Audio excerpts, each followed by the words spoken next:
أعوذ بالله من الشيطان الرجيم.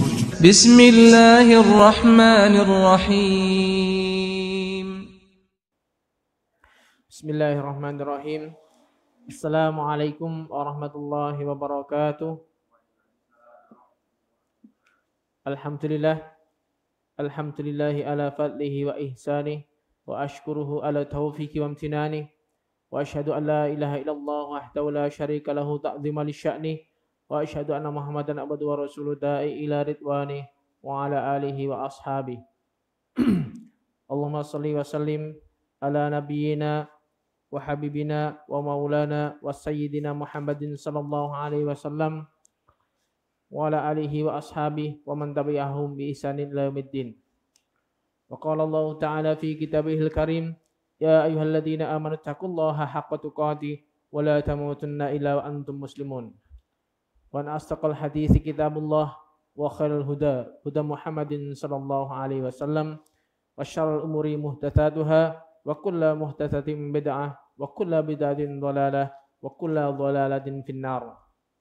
Ma'asyiral muslimin rahimani wa rahimakumullah. Alhamdulillah, malam hari ini kita kembali berkumpul di majelis yang mulia ini, majelis yang membahas tentang usuluddin, pokok-pokok agama kita, keyakinan-keyakinan yang harus dibangun oleh seorang muslim. Sampai saat ini, sampai pertemuan ke-30 ini, kita sudah membahas dua rukun iman. Rukun iman kepada Allah, kemudian iman kepada hari akhir. Insya Allah ini pertemuan terakhir yang membahas tentang iman kepada hari akhir. Kita lanjutkan pembahasan sebelumnya, bahwasanya kemarin kita sudah membahas tentang pedihnya azab neraka, yang sebelumnya sudah membahas tentang nikmatnya kenikmatan surga, dan ini adalah metode di dalam Al-Quran yang berimbang. Ada basyiron wa nadhiron, ada yang namanya kabar gembira dan juga ada namanya kabar penakut. Targhib wa tarhib, motivasi dan juga ancaman. Ada surga, ada neraka. Ini agar kita selalu punya dua motivasi ini untuk menjalankan ketaatan dan juga menjauhi larangan-larangan Allah Subhanahu wa taala. Kemarin sudah diterangkan bahwasanya azab Allah di dalam neraka itu sangat pedih sekali. Panas yang begitu membara, kemudian hal-hal yang di dunianya itu bisa ketika keadaan panas itu bisa mendinginkan, seperti halnya ketika kita kepanasan berteduh di sebuah teduhan itu bisa mendinginkan. Ada angin itu bisa mendinginkan, kemudian pas keadaan panas minum itu juga mendinginkan. Tapi di dalam neraka itu justru semua hal-hal di sekitar itu tadi malah semakin menambah berat siksaan. Sudah dibakar hidup-hidup, kemudian teduhannya dari teduhan asap hitam, kemudian angin yang berhembus juga angin panas, minumnya juga minum panas. Di antara makanan penduduk neraka adalah dhari. Allah Subhanahu wa taala berfirman dalam surat Al-Ghasyiyah, "Laisa lahum ta'amun illa min dhari, la yusmin wa la yughni min ju'." Jadi tidak ada makanan bagi mereka ahli neraka kecuali adalah dhari, yang tidak menggemukkan dan tidak menghilangkan lapar sama sekali. Ada yang mengatakan dhari adalah nama tumbuhan yang berduri. Jadi makanannya itu adalah tumbuhan yang berduri. Keadaan lapar, haus, yang dimakan juga berduri, tumbuhan yang berduri. Itu jelas semakin menambah siksaan bagi ahli neraka. Kemudian di antara nama makanan mereka adalah buah dari pohon zakum. Seperti yang Allah firmankan dalam surat Ad-Dukhan, "Inna syajarataz zakum ta'amul asim kal muhli yaghli fil butun kaghalil hamim." Sesungguhnya pohon zakum adalah makanan orang yang berdosa, para penghuni neraka. Dia seperti cairan logam yang sangat mendidih di dalam perut. Masya Allah, coba bayangkan. Minumannya itu seperti itu. Seperti mendidihnya air yang sangat panas.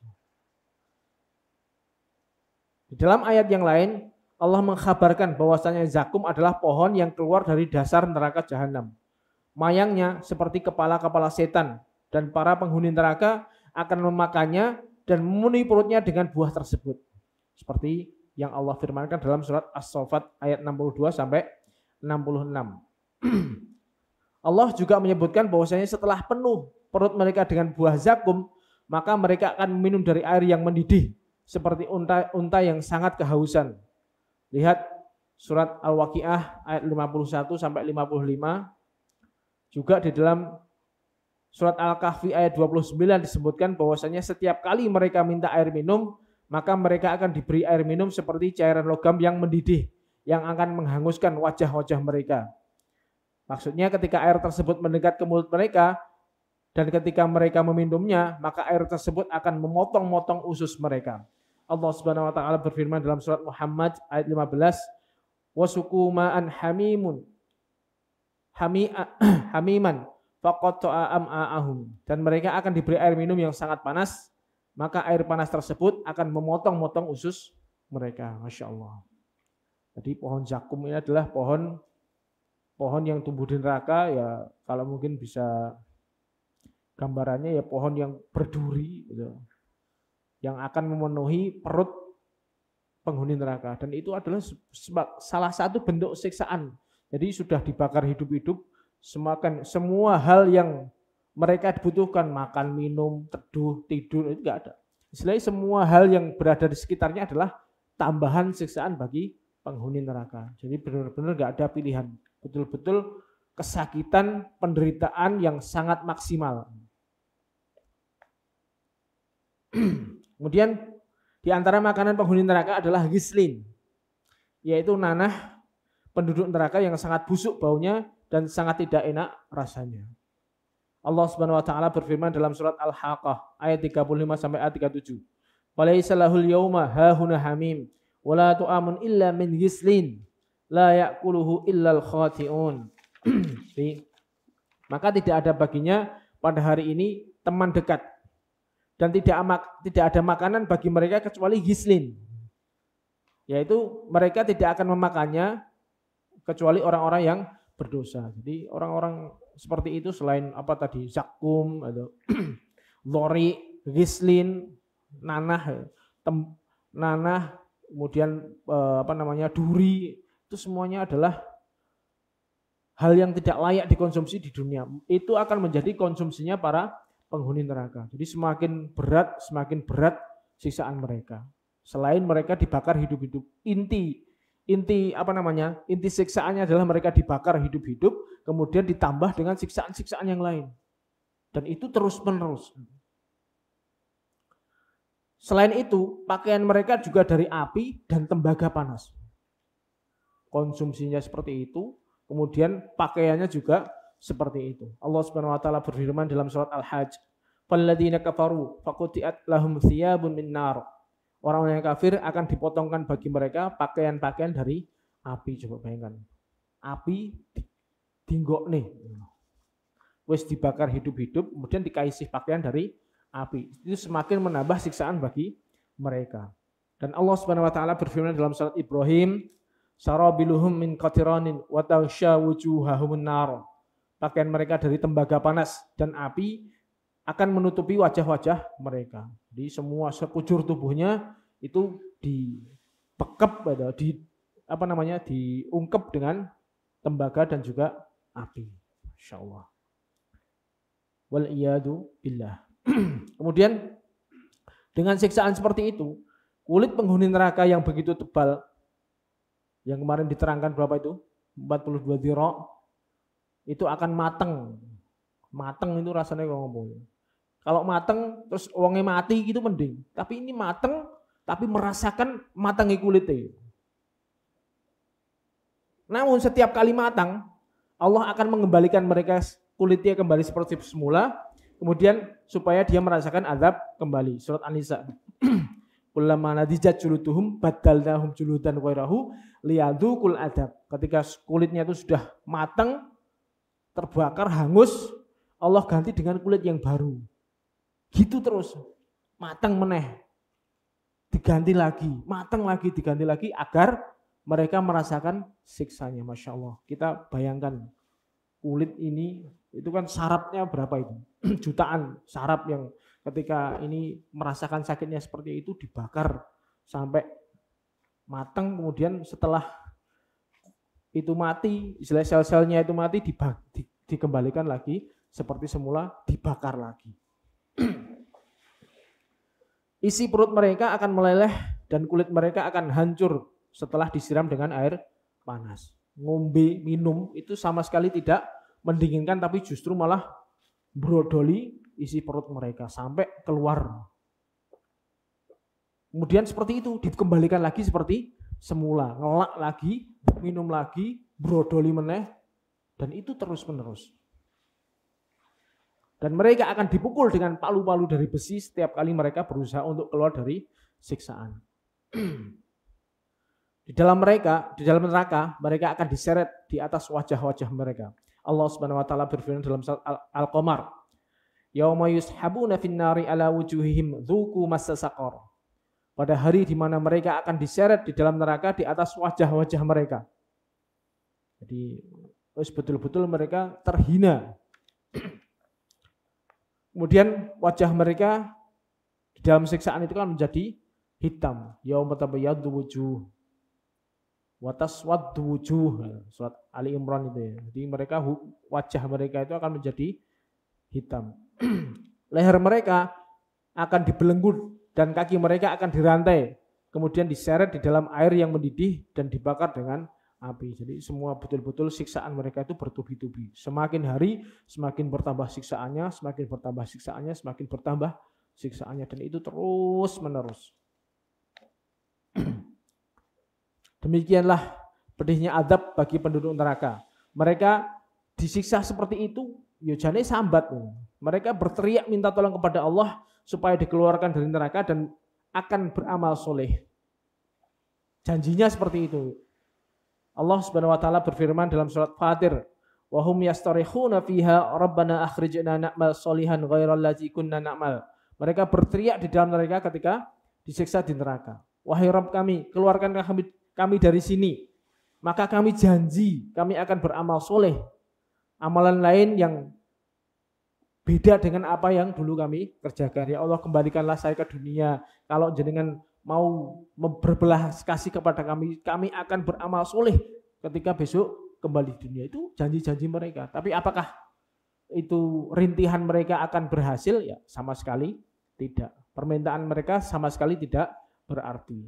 Itu cuman omongan aja. Dan Allah tidak akan mengembalikan. Makanya kita diingatkan oleh Allah seperti ini, tujuannya apa? Jangan sampai kita menyesal besok di neraka ketika sudah sampai sana. Pengennya kita hidup di dunia lagi, pengen beramal soleh. Makanya bumbung kita diingatkan Allah seperti ini, ingatlah bahwasanya ini kita peluang amal soleh masih terbuka lebar, masih sangat terbuka lebar. Jangan kita sia-siakan sedikit pun agar kita tidak menyesal seperti mereka besok. Gak ada berguna sama sekali kalau sudah seperti itu. Mereka juga ketika sudah minta pada Allah gak digubris, mereka juga meminta kepada para penjaga neraka supaya mereka berdoa kepada Allah agar meringankan adab kepada mereka. Meskipun hanya 1 hari aja. Supaya mereka bisa istirahat. Surat Ghafir ayat 49. Namun permintaan mereka tidak membawa hasil sama sekali. Mereka juga berkata kepada malaikat penjaga neraka supaya Allah mematikan mereka saja. Wis ora betah jane. Betul-betul mereka tersiksa dengan siksaan yang sangat, dengan siksaan yang maksimal, mereka sudah betul-betul nyerah. Mereka pengen mati aja. Allah Subhanahu wa taala berfirman dalam surat Az-Zukhruf, "Wa nadaw ya maliku liyaqdi 'alaina rabbuk qala innakum makithun." Dan mereka memanggil, "Wahai Malik, hendaklah Rabbmu mematikan kami." Ya, sampai saking beratnya siksaan itu pengen mati. Malik berkata, "Sungguhnya kalian akan terus tinggal di neraka." Begitu terus. Ketika sudah terbakar mateng diganti yang baru, brodoli diganti yang baru. Seperti itu terus siksaannya. Mereka sama sekali tidak akan keluar dari neraka dan tidak akan diringankan azabnya dan tidak akan dimatikan. Itulah balasan bagi orang-orang yang kafir kepada Allah Rabbul Alamin. Jadi ini tadi yang diserangkan adalah balasan kepada orang-orang kafir yang mereka kekal di neraka selama-lamanya. Adapun bagi yang kemarin sudah kita bahas bahwasanya seorang mukmin ketika dia pelaku dosa besar dan Allah tidak mengampuni dosa-dosanya, maka dia akan dikumbah dulu, dicuci dulu di neraka, diazab sampai pada waktu yang sudah ditentukan sesuai dengan dosa-dosanya. Tapi kalau kita lihat seperti ini tadi, siksaan di neraka seperti itu, apakah kita berani nantang-nantang? Nggak akan mungkin. Nggak akan mungkin kita kuat sedetik pun di dalam neraka, nggak akan mungkin. Makanya kita harus betul-betul menjauhi segala macam maksiat yang itu akan menghindarkan kita dari azab neraka. Karena azab neraka itu tidak akan mampu kita. Wa inna ajsamakum 'alan nari la taqwa. Jasad-jasad kalian ketika di neraka itu tidak akan mampu. Kemudian sudah diterangkan kenikmatan surga adalah kenikmatan yang maksimal. Kemudian azab neraka adalah azab yang maksimal. Kenikmatan surga bagi orang yang beriman, azab neraka bagi orang-orang yang kafir dan munafik. Kemudian ada momen di mana ada percakapan antara penghuni surga dan penghuni neraka. Allah terangkan percakapan penghuni surga, penghuni neraka dan Ashabul A'raf itu dalam surat Al-A'raf. Itu Ashabul A'raf adalah mereka orang-orang yang berada di tempat yang tinggi di antara surga dan neraka. Jadi surga dan neraka ada tempat di antaranya. Siapa mereka? Mereka adalah orang-orang yang timbangan kebaikannya itu impas. Jadi benar-benar equal. Kebaikan dan kejelekannya itu sama. Jadi yo orang nyemplung rono, orang nyemplung rene. Jadi berada di tengah-tengahnya. Kalau kita belajar yang masalah timbangan, berarti mereka itu sebenarnya amalannya jelek. Kita beramal kebaikan 1 aja dilipatkan 10 itu timbangannya. Amal kejelekan dilipatkan 1 itu berarti udah gak imbang tuh. Berarti mereka itu sebenarnya orang-orang yang amaran kejelekannya di dunia itu lebih banyak. Sehingga ketika ditimbang di akhirat itu imbang. Jadi nggak abot rene, nggak abot rono. Mereka posisinya berada di antara surga dan neraka. Allah Subhanahu wa taala berfirman dalam Al-Qur'an surat Al-A'raf ayat 44 dan 51 yang artinya, dan para penghuni surga memanggil para penghuni neraka dengan mengatakan, sesungguhnya kami telah memperoleh apa yang Rabb kami janjikan kepada kami dengan hak. Apakah kalian telah memperoleh apa yang Rabb kalian janjikan kepada kalian dengan hak? Kami sudah mendapatkan kenikmatan surga. Jadi penghuni surga mengejek penghuni neraka. Kami sudah mendapatkan kenikmatan surga yang Allah janjikan kepada kami. Kalian udah belum merasakan siksaan neraka yang Allah janjikan pada kalian? Maka penghuni neraka menjawab, ya, na'am. Qalu na'am.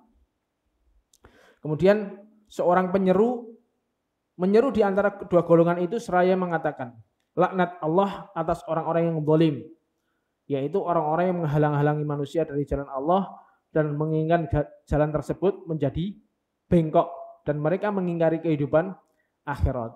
Ini adalah ciri khas orang-orang kafir. Mereka selalu menghalangi jalan-jalan Allah dan menginginkan keburukan-keburukan.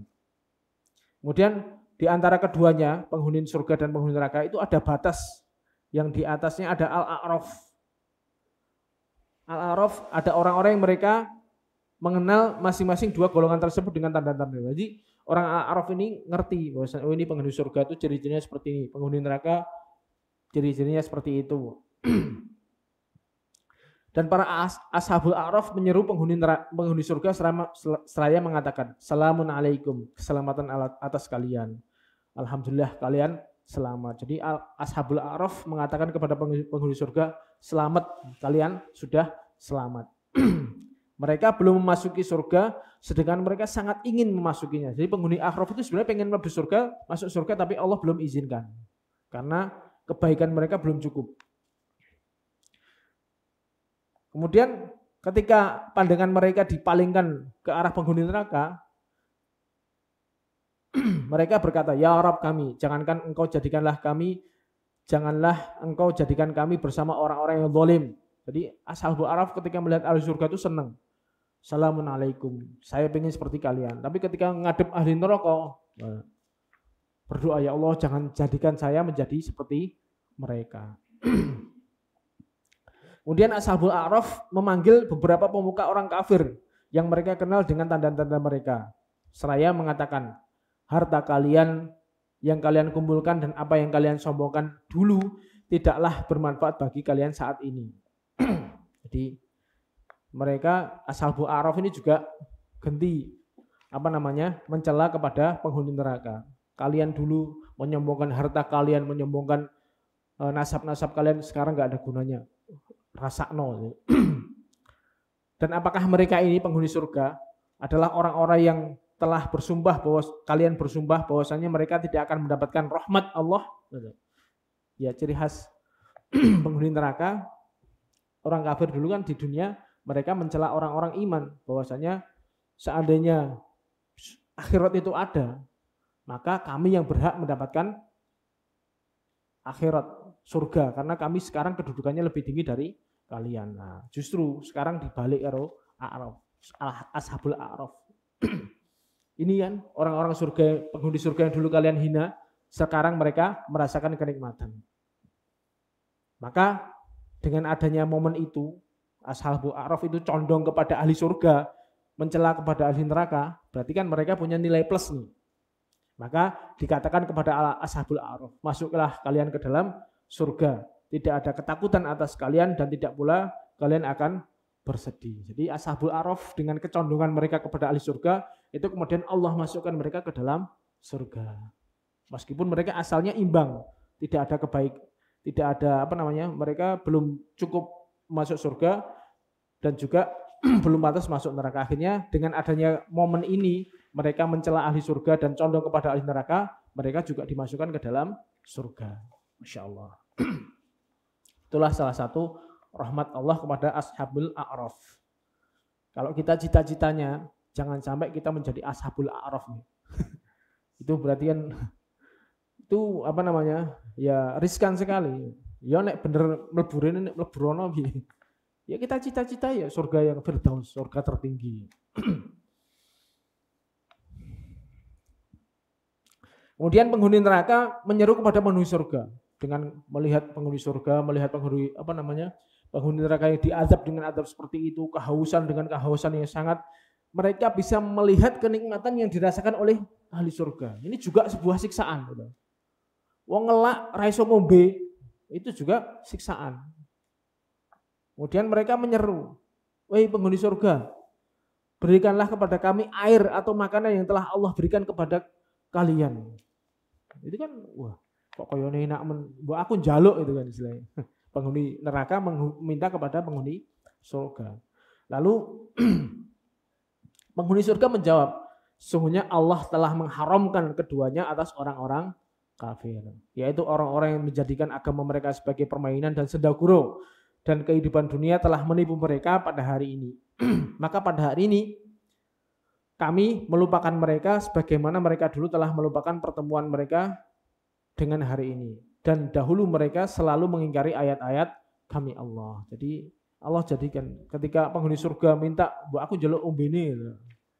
Raisoh, ini haram bagi kalian. Coba bayangkan keadaan seperti itu. Kehausan dengan kehausan yang sangat amat sangat, dengan siksaan yang seperti itu, minta air dikasihkan, enggak dikasih, cuman dikasih omongan Allah mengharamkan ini bagi kalian. Masya Allah, itu adalah tambahan siksaan lagi.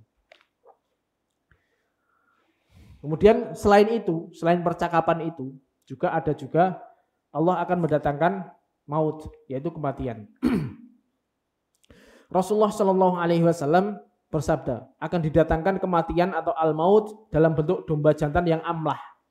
Amlah itu maksudnya berwarna putih dan hitam, Dan warna putihnya lebih banyak, jadi campuran. Tapi warna putihnya lebih dominan dibandingkan warna hitamnya. Jadi mati itu diwujudkan kambing. Kemudian ada yang menyeru, wahai penduduk surga. Maka penduduk surga menjulurkan leher-leher mereka. Mereka yang sudah merasakan kenikmatan itu bingung. Aduh, diceluk enak apa iki? Mereka khawatir.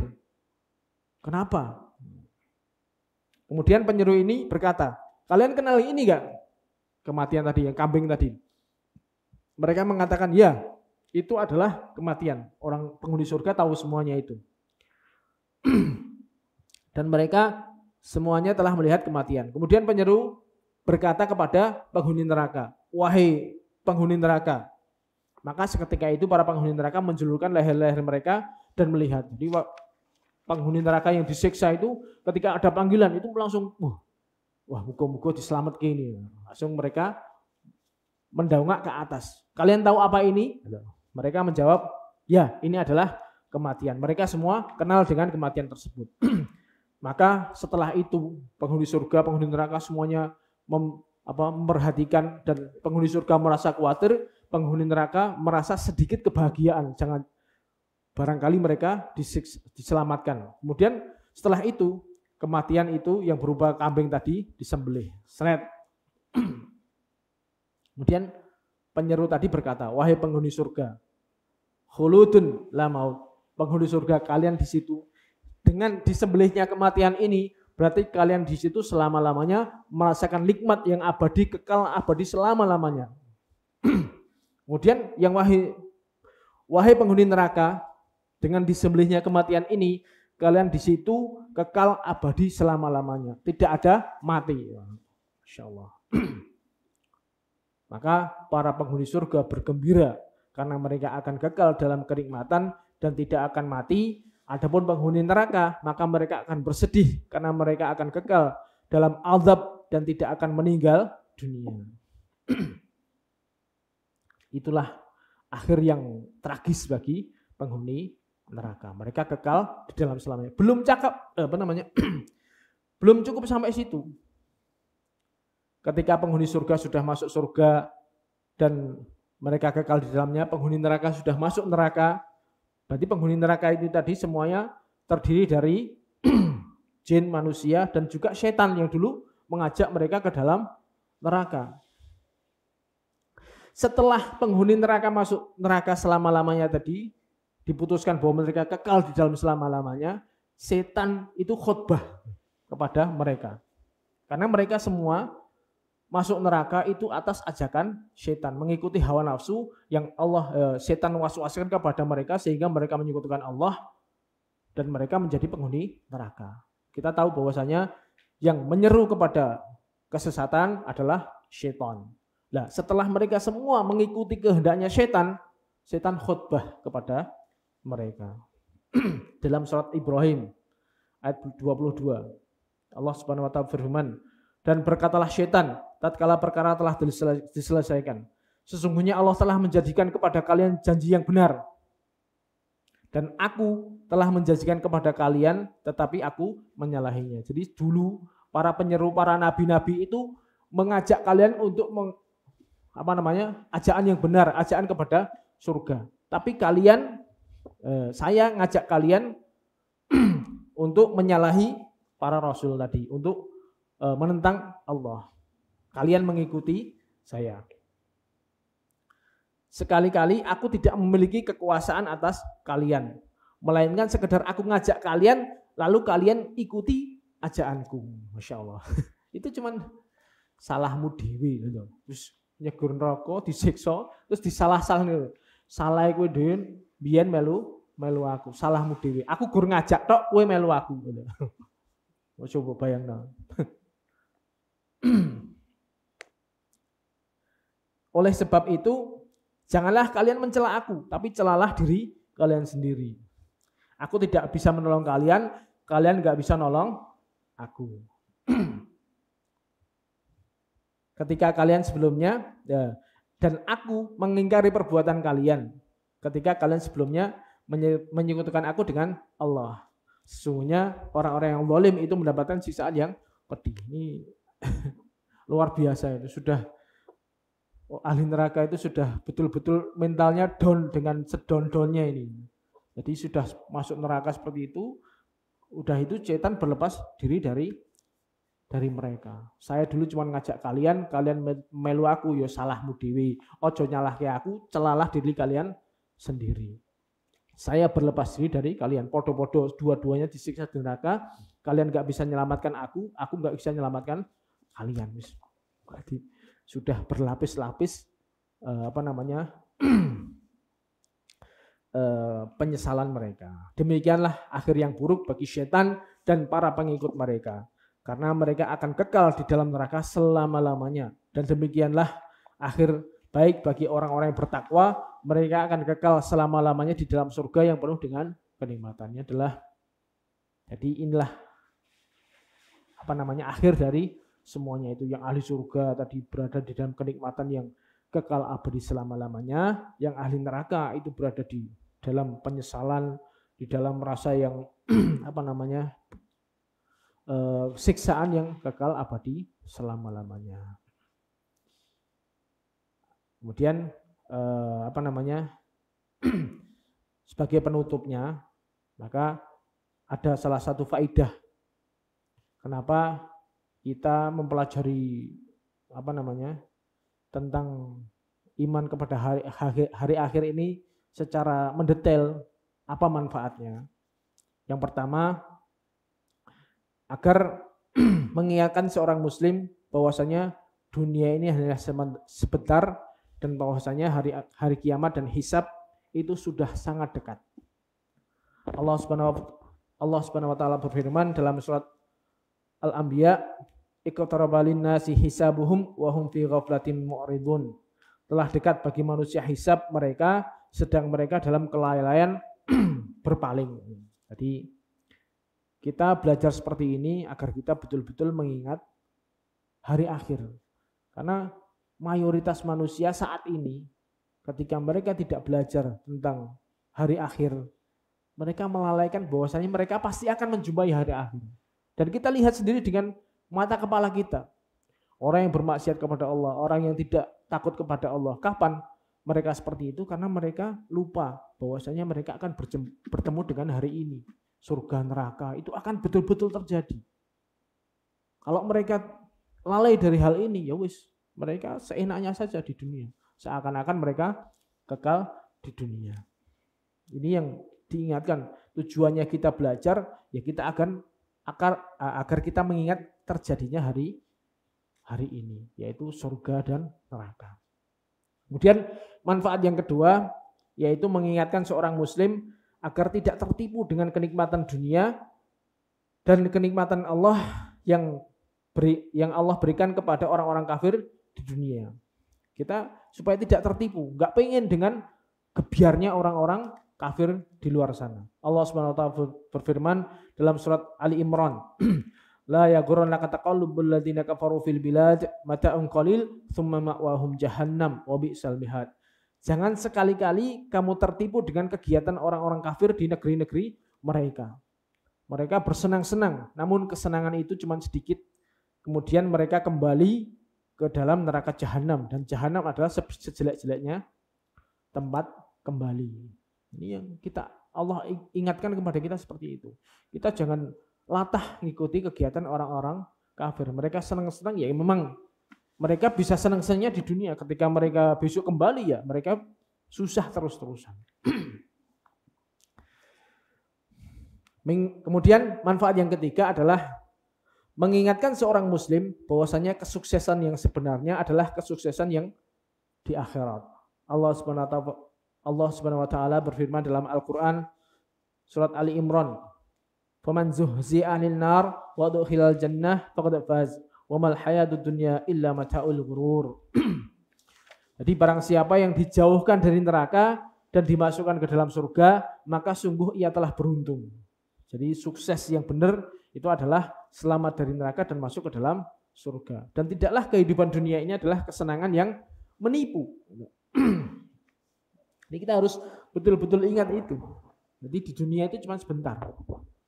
Periode untuk memperoleh akhirat ini cuma 60 tahun mungkin umur kita, atau 40 tahun atau 50 tahun atau 80 tahun, cuma sebentar tok. Dan inilah waktu yang sebentar ini menentukan besok di akhirat kita. Kalau kita suruh milih, pengen istirahat panjang di akhir perjalanan, atau kita istirahat dulu penak-penak baru nanti merasakan kepayahan yang terus-menerus. Kalau kita di surga itu nanti, Imam Ahmad bin Hanbal pernah ditanya, wahai Imam, seorang muslim kan dituntut harus menjalankan ketaatan, capek betul-betul payah di dunia ini. Ya sholat, ya ibadah, ya menjalankan ketaatan, menjauhi maksiat, itu kan suatu hal yang payah, memayahkan. Kapan seorang mukmin itu bisa istirahat? Imam Ahmad menjawab, ketika menginjakkan kaki pertama kali di surga, itulah istirahat yang sebenarnya. Karena sebelum itu sama sekali nggak ada istirahat. Di dunia ya harus capek-capek dulu, kemudian untuk menjalankan bekal di akhirat, ketika memasuki alam kubur, seandainya dia bisa istirahat sebentar, habis itu menjalani fase yang panjang, yaitu alam setelah kematian. Ada padang mahsyar, ada mizan, ada itu kan berat itu. Sampai begitu nanti diputuskan surga neraka, masuk surga, itulah istirahat yang panjang. Tengok-tengok tok, enak-enak menikmati kenikmatan yang sudah disediakan. Itu yang sukses tuh seperti itu. Daripada di dunianya enak-enak wis turuti hawa nafsu, apa pengen dituruti, apa pengen dituruti, enggak pernah menjalankan ketaatan, kemaksiatan semuanya diterjang. Tapi begitu masuk alam kubur, bleng, disitulah dia merasakan kepayahan, disiksa terus sampai dia dibangkitkan, itu merasakan kepayahan, tenggelam dengan air keringatnya, kemudian matahari di atas kepalanya, merasakan rasa cemas, kemudian Allah hukumi mereka dengan rasa penyesalan setelah melihat catatan amalnya, baru kemudian dimasukkan ke dalam neraka, dan itu kepayahan yang terus-menerus sampai kekal abadi selamanya. Masya Allah. Makanya sebentar waktu di dunia ini manfaatkan sebaik-baiknya. Jangan sampai kita tertipu. Jangan sampai kita tertipu dengan kehidupan di dunia ini. Kemudian yang keempat, mengingatkan seorang muslim bahwasanya kehinaan dan kerugian yang sebenarnya adalah apabila seorang masuk ke dalam neraka. Allah Subhanahu wa taala berfirman dalam surat Ali Imran, Rabbana innaka man tudkhilin nar faqad ahzaitah wa ma lidh-dhalimin min ansar. Wahai Rabb kami, sesungguhnya barang siapa yang engkau masukkan ke dalam neraka, maka sungguh engkau telah menghinakannya, dan tidak ada penolong bagi orang-orang yang zalim. Penyesalan atau penderitaan terbesar adalah ketika seorang masuk neraka. Kemudian dengan adanya kita belajar hari akhir, manfaat yang kelima adalah menguatkan kesabaran seorang muslim di dalam menghadapi musibah-musibah dunia yang menimpanya. Dia menyadari bahwasanya dirinya dan apa yang ia miliki adalah milik Allah dan akan kembali kepada Allah. Jadi ketika di dunia ini kok banyak musibah-musibah, banyak tertimpa kemudaratan, dia bersabar karena penderitaan di dunia ini tidak seberapa. Ketika dia kembali dengan berbekal kesabaran, itulah yang akan berbuah manis kepada dirinya. Kemudian manfaat yang ketujuh adalah mengingatkan seorang muslim tentang pentingnya di dalam segera bertobat dan istighfar dari dosa, karena dosa adalah penyebab semua bencana di akhirat. Jadi kita belajar seperti ini, kita harus tahu bahwasanya segala kejelekan, segala kemaksiatan, segala penentangan kita kepada Allah itu akan berakibat azab. Makanya segera setelah kita mengerjakan dosa harus segera tobat agar Allah mengampuni dosa-dosa kita. Karena sekuat apapun kita, diazab sedikit itu nggak akan kuat. Apalagi diazab sampai berahqab. Kemudian manfaat yang kedelapan, dengan beriman kepada hari akhir, itu mengingatkan seorang muslim untuk senantiasa bersabar atas ketaatan kepada Allah dan bersabar dalam menjauhi kemaksiatan, dan semua itu jauh lebih ringan daripada azab di akhirat. Jadi itulah. Kemudian manfaat yang kesembilan, mengingatkan seorang muslim akan besarnya nikmat Islam dan iman yang Allah berikan kepadanya. Karena dengan sebab itulah Allah SWT akan memberikan kebahagiaan kepadanya di dunia dan di akhirat. Karena tidak akan mungkin seorang mendapatkan kebahagiaan akhirat tanpa iman dan Islam. Makanya hidayah Allah berikan ini pegang kuat-kuat. Jangan sampai lepas. Kemudian kebalikannya, manfaat yang 10, mengingatkan seorang muslim akan bahayanya kekafiran, kesyirikan dan kemunafikan. Di mana ketiganya adalah penyebab kekekalan di neraka. Syirik, kafir, munafik itu adalah mereka menyebabkan kekalnya seseorang di neraka. Makanya kita harus betul-betul menjauhi segala hal yang mengarahkan kita kepada syirik. Apapun itu. Karena ya dengan kita tidak belajar tauhid, kita nggak bisa tahu mana yang syirik, mana yang enggak.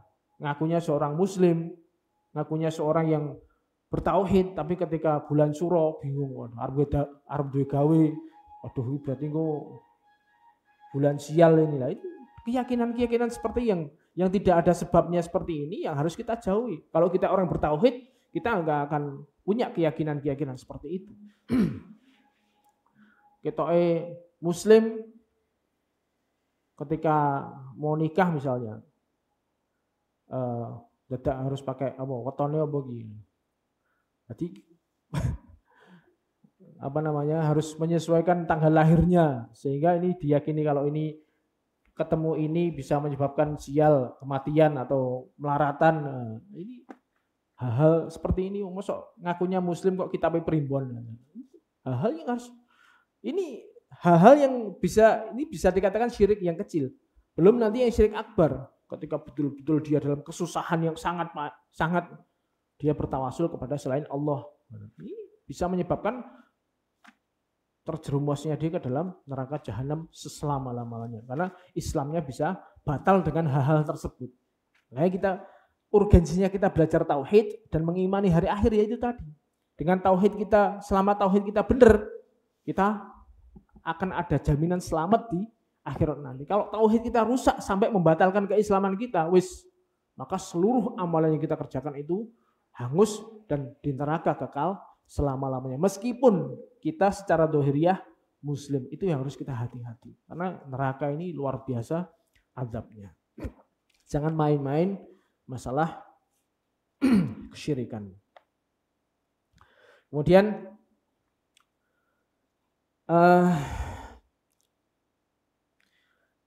manfaat yang ke-11, beriman kepada hari akhir mendorong seorang muslim untuk bersemangat dakwah di jalan Allah, ngajak saudara se-Islam untuk berpegang teguh dengan agamanya dan mengajak orang kafir untuk masuk Islam supaya terhindar dari azab yang kekal. Ini yang memotivasi kita ketika kita sudah tahu ilmunya dan kita tahu bahayanya syirik tadi, kita ngajak saudara-saudara se-Islam agar berpegang teguh dengan agamanya. Jangan mengikuti hawa nafsu. Jangan mengikuti agama nenek moyang. Yang penting umumnya menungsung seperti itu. Sehingga ketika diajak kepada tauhid, meluruskan tauhidnya mereka menolak. Ya kita semangat berdakwah seperti itu. Ngajak saudara-saudara kita, teman-teman kita. Karena saking cintanya kita kepada mereka, kita pengen mereka juga selamat dari azab kubur, azab akhirat. Kemudian manfaat yang ke-12, beriman kepada hari akhir mengingatkan kita tentang pentingnya berdoa kepada Allah, meminta kebahagiaan akhirat. Jadi enggak cuma minta kebahagiaan dunia. Jadi kalau kita doa itu jangan melulu masalah dunia. Ya Allah, berikanlah saya rezeki yang banyak, berikanlah saya kekuatan, berikanlah saya kelancaran ma'isyah, berikanlah saya anak yang banyak. Itu jangan melulu masalah itu. Kita harus melampaui masalah itu, yaitu kebahagiaan di akhirat. Itu yang harus dipolkan di dalam doa kita. Kalau kita doa melulu masalah dunia, ya kita akan mendapatkan itu tok. Tapi kalau kita berdoa ya menyeluruh dunia dan juga akhirat. Seperti halnya yang Allah contohkan dalam surat Al-Baqarah. Rabbana atina fid dunya hasanah wa fil akhirati hasanah wa qina adzabannar. Wahai Rabb kami, berilah kami kebahagiaan dunia dan juga kebaikan di akhirat. Dan jagalah kami dari azab Nerakanya di dunia doa yang sapu jagat istilahnya. Sapu jagat itu semuanya disapu, mulai dari urusan dunia sampai akhirat diminta semua. Itu enggak apa-apa. Jangan melulu masalah dunia. Makanya kita doa geduknya ya masalah akhirat. Karena itulah puncak kebahagiaan kita. Kemudian Rasulullah SAW pernah juga mencontohkan doa. Allahumma ini as'alukal jannah wa ma qaraba ilaiha min qaulin aw amal. Ya Allah, saya minta agar Engkau masukkan ke dalam surga dan apa-apa yang mendekatkan kepada surga dari ucapan ataupun amal. Rasulullah meminta agar beliau didekatkan dengan surga baik ucapannya maupun perbuatannya agar mendapatkan surga. Dan sebaliknya wa'udzu bika min nar wa ma qaraba ilaiha min qaulin aw amal. Dan saya berlindung dari neraka dan apa-apa yang mendekatkan kepada neraka dari ucapan dan perbuatan. Beliau juga berlindung dari ucapan dan perbuatan yang bisa menyebabkan masuk ke dalam neraka. Ini juga bisa kita amalkan. Hadis sahih riwayat Ibnu Majah. Akhirnya kita berdoa kepada Allah. Semoga Allah menetapkan kita di atas agamanya, mengumpulkan kita semua di dalam surga dan menjaga kita semua dari api neraka. Amin. Amin ya rabbal alamin. Semoga Allah mengumpulkan kita sama-sama menjadi ahli surga. Insyaallah demikian yang kita sampaikan pada pertemuan kali ini yang membahas masalah beriman kepada hari akhir dari awal sampai akhir sampai berapa pertemuan kemarin. 18 pertemuan sendiri membahas masalah hari akhir ini. Ini sebuah